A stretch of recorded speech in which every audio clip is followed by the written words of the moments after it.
Hey everyone, thank you so much for stopping back by. I am Tia. If you're new, welcome. If you're not new, welcome back. I hope you all had a fantastic week and I hope you remember to do something during this week to treat yourself well. If not, the week is not over. You can do something nice for yourself today. You deserve a treat. Give yourself something kind, right? So, we're on Friday though, which is a treat in and of itself. And because it's Friday, you know it's going to be a fibromyalgia related topic because that's what I discuss on Fridays. So, this is a video. It's kind of catching up last week's. I was supposed to be here last week, but as you all know, I was just coming off of Vlog a Day in May and I was tired. And so I took a couple of days off last week after May 31st. But here we are. It is the first full week of June. I have had an adequate chance to rest and come up with some new ideas and how I want to film. And here we are.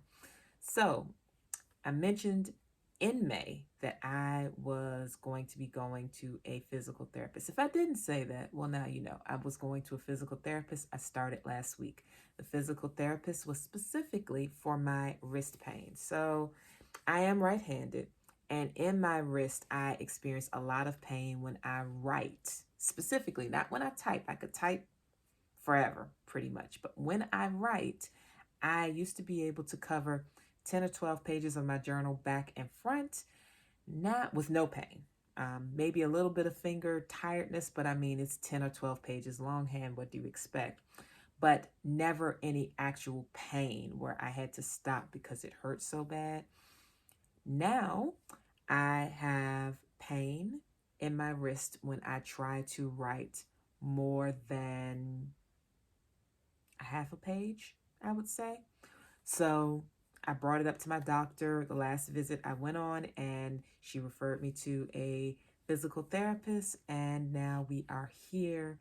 And yes, I went to the physical therapist last week. She's great. I came back this week for my second appointment. So she did give me a list of exercises to do, but I'll tell you more about the visit and why it matters on Fibro Friday. She gave me a list of exercises. I won't be sharing them because any exercise that I do, unless it's a very general one, I can't recommend them for anybody because you just never know what the issue is that some people have. If I give you an exercise that's good for my nerve pain, it might trigger some muscle pain. We just don't know. So the exercises are neither here nor there, other than I can tell you one move is a Superman stretch.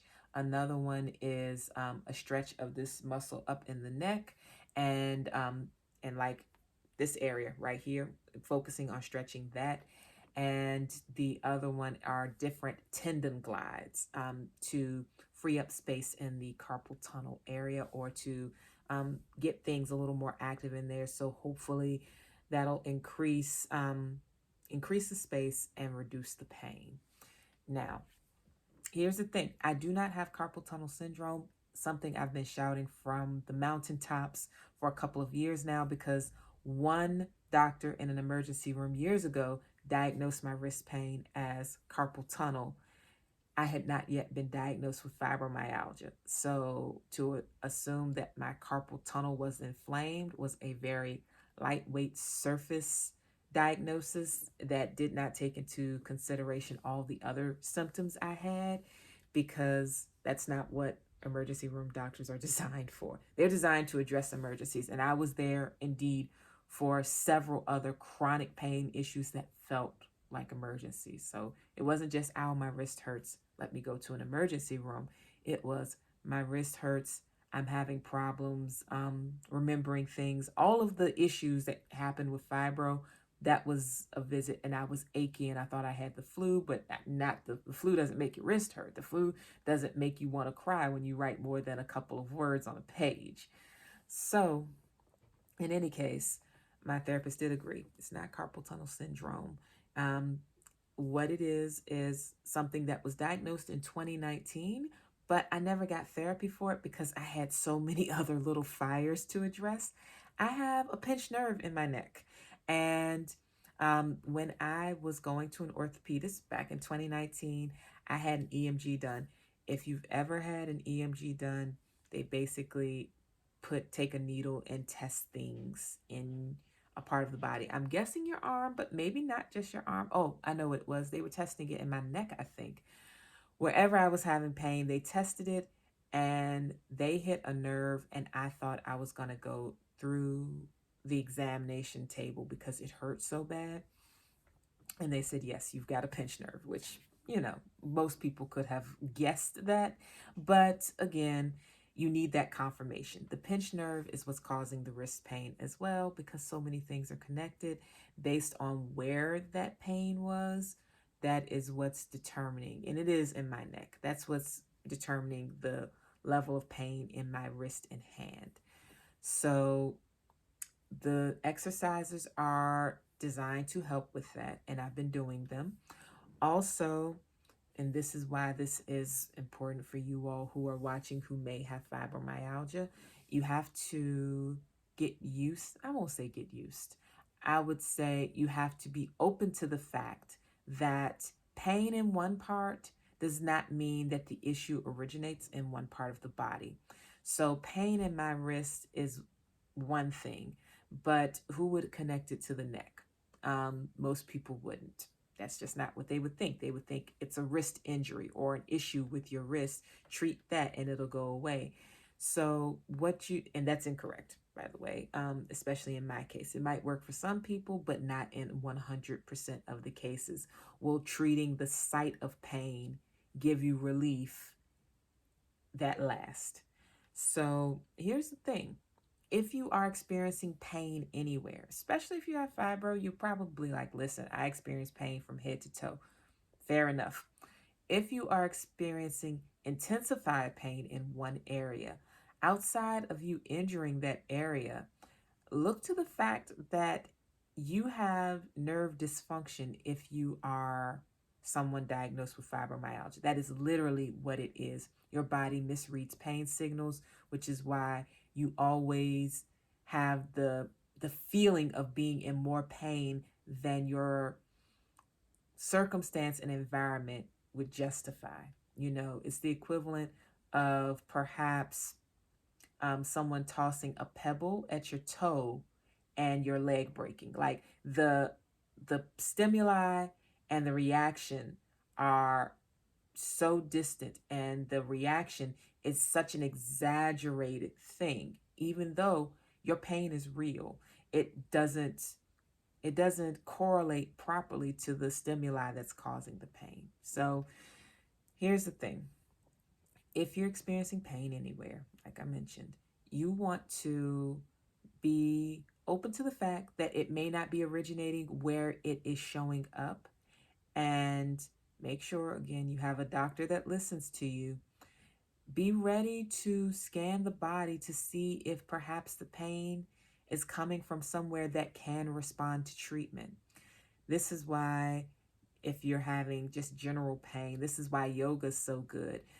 If you are stretching major body systems regularly, you can help with blood flow and nerve function, and yes, pain reactions.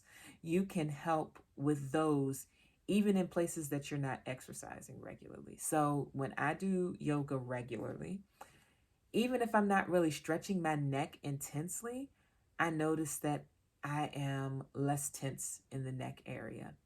I notice that everything, even though I'm not like running or doing anything really intense with the legs, just the fact that I spend a few minutes stretching them via yoga can give me so much relief down into my toes. So just know that everything's connected. You are a holistic organism. All of these things communicate with one another.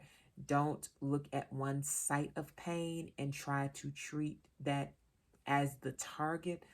Look holistically and be okay with the fact that sometimes the reaction of your body doesn't make sense compared to the stimuli. That's just what fibro does. But even though fibro does that, you can still treat it. You can get some relief from it if you persist in finding or trying different things to assist. Don't get discouraged too, because if you were anything like me, you probably tried some remedies and they didn't work. Don't get discouraged. Give yourself a little bit of break, a little grace, and then try something else and see how that works. So for now, I'm doing physical therapy. I'm noticing I'm noticing not pain relief, but I am noticing that I'm getting sensation in other parts of my hand and wrist that I wasn't expecting. So obviously, I am engaging the nerves to some degree, but we'll see if that extra sensation results in better nerve function, perhaps training the nerves to not have the exaggerated response that they currently have. So I'm already at 10 minutes of rambling. I hope that's helpful. If you have any questions, please let me know. And I hope that you all have a fantastic weekend. Please continue to take care of yourselves. Give yourselves some good treatment this weekend and every day if possible. And I will talk to you all soon. Take care.